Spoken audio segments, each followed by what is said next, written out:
Welcome back to Slingshot Disc Golf. This is Coach T, and I'm going to give a little motivational speech real quick. I made this channel for two reasons. One, I want to help people feel and find the real snap, because the real snap is unmistakable. When your hand goes numb and tingly and the blood rushes to your fingers, and sometimes your arm goes numb, it's euphoric, and it's stress relieving, and it's fun, and that's what I want for everybody. But there's an even better benefit to slingshotting. This is a 200-foot shot, and I can honestly say I didn't even try.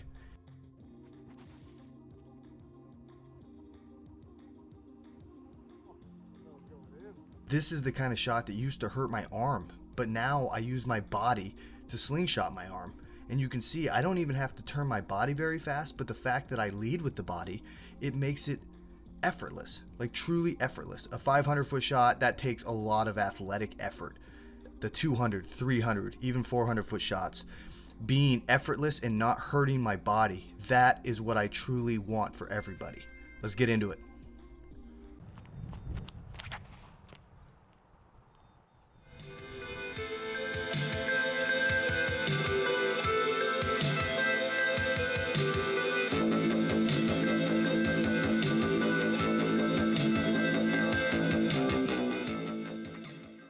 This is what I think about, and this is how I do it.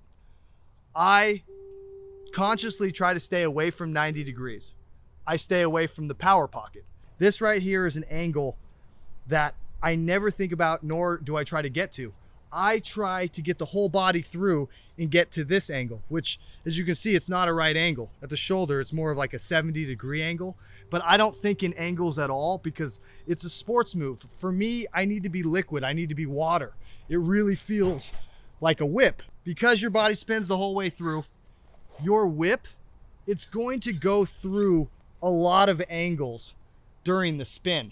And usually the shoulder 90-degree angle, it comes after you've already turned. You can think of it this way. Your arm by itself is going to give you 300 feet. Let's just say that. Your lower body coming through is going to give you another 100.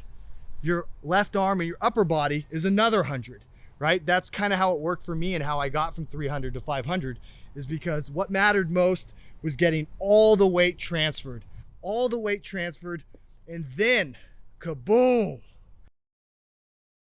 I remember learning about getting the peak of the reach back to land at the same time as the plant foot, right? Front foot lands, tip of the reach back all at the same time. Well, there's actually a third component there, and that is the left arm and the double move. You have to have all three at the peak of the reach back. So the double move has happened. His arm's down here. He's hit the ground with his foot, the tip of the reach back.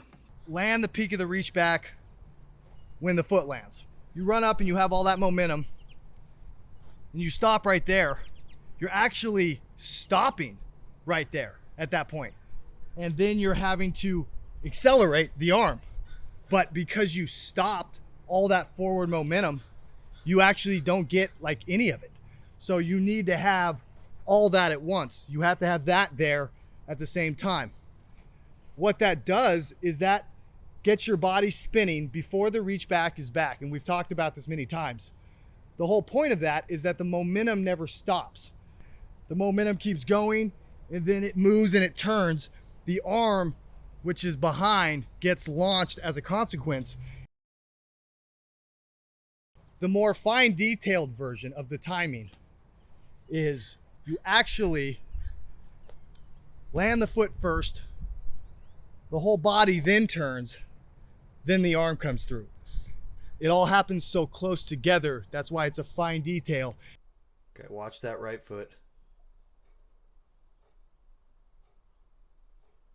All right, it touched. When I throw, I can feel that touch first. I feel that happen, and then I turn the body. Even though the body is already turning because the double move initiation happens, but the real powerful spin that takes place happens after I touch that foot, but it's all very close together. Foot just touched even more. You can see how his body turn hasn't fully happened, but it's been in the works. And then just watch that body turn now. You can just see that body spin. The arm got pulled to the slingshot sweet spot. God, that's a nice spot right there. He did not do that. He did not come back. But look at his shoulder. It's just not involved. And then when he gets to the 90-degree part at the shoulder, his spinning body got him to this part. He didn't pull at all. Nothing happens with the shoulder, and the arm unfolds. It's still easier to do once you get it down because you're still doing things in sequential order. 1, 2, 3. I spend so much time in a loose state, I know how to activate the muscles that I want to use in the moment. So I grip this pretty firm. I actually have pretty small hands, so it's actually hard for me to grip a disc, so I have to grip like extra hard. I can grip this as hard as I want and still keep a loose wrist. I think it's just body control, and the more you spend time in a loose state, you will learn to be able to do that.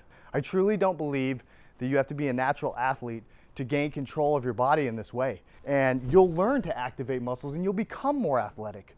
It doesn't mean you have to be super explosive and fast, but you can be really smooth if you just, you just stay loose. I use the double move to accelerate and pull me all the way to the sweet spot. I use my fast twitch muscles to accelerate the whip from right here down. The shoulder is not involved. I'm working on a video on this right now, but there's basically two things that I do. I shape the whip while my body pulls it. And when you watch Paul Mcbeth here, you can really feel how his leg, his arm, his whole upper body spins and comes through at once. And that all initiates before the reach back. You can just see the left arm, the knee break there. Just go to this video and rewind it and just feel his whole body spinning before the reach back, and it just pulls his arm all the way to there, to where the elbow breaks. Now that the elbow needs to fold out, that's when you can use your fast twitch muscles to accelerate the whip to right there. The fast twitch muscles, you have to research this. You have to learn about body control because you can only do this from a noodle arm state. If you start trying to accelerate your arm and your shoulder hurts, you did it wrong. You only accelerate the second half of the whip after your entire body has came through and pulled your arm to the slingshot sweet spot, and then you accelerate. The body has to do the work.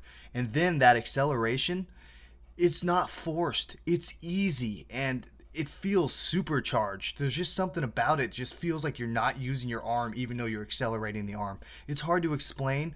Stay loose, keep that whole body loose, and you'll stumble across it. I haven't come up with any drills yet because a drill is something that develops a habit. And if you're not certain that a drill is developing Paul Mcbeth type habits, then it's problematic. Going forward, I'm going to try as hard as I can to come up with drills, exercises. This is going to take some time. I think experimentation is the best way to go. All I did for the past year was videotape myself and compare it to these slow motion shots online of Paul Mcbeth and Drew Gibson. After a while, you start to drown out the noise and you just start to see how the body moves. And if you are constantly experimenting, that means you can't develop any bad habits. You almost can't develop any habits at all because you're just constantly changing things. You're gonna stumble across the right way to get your body through because it's a feel move.